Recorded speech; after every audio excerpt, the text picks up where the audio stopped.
Nagsorry at humingi ng isa pang pagkakataon ang Chinese student na nagsaboy ng taho sa isang pulis sa MRT. Patong-patong na reklamo ang kanyang kinakaharap. Gusto rin ng Mandaluyong pulis na ma-deport siya. May report si Lay Alves.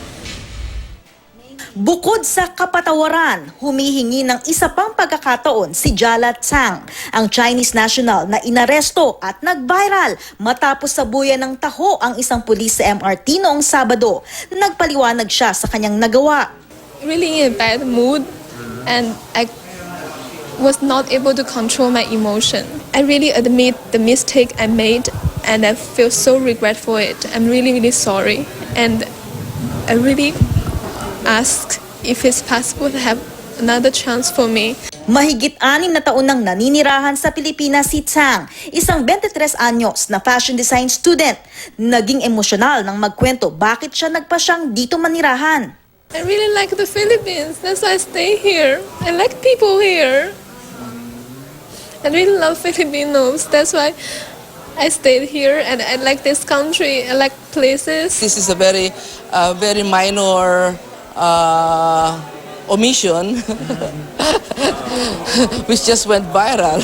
It's a case where somebody got emotional over an incident.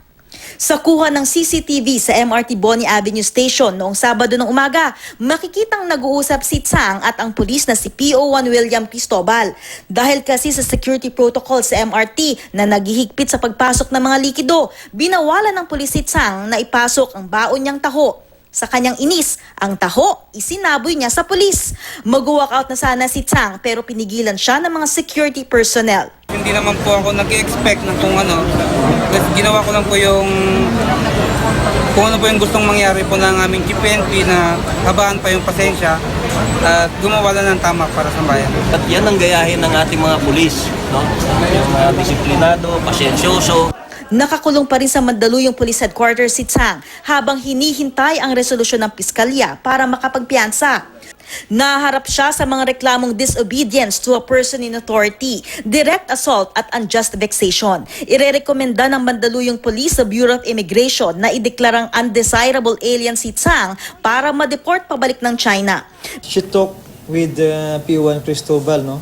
And she says sorry for that. However, alam nyo naman, ang nadumihan dito hindi lang po tao but the institution ng Philippine National Police.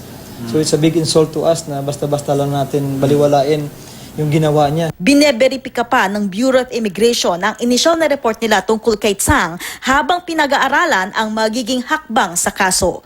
Lay Alves, GMA News.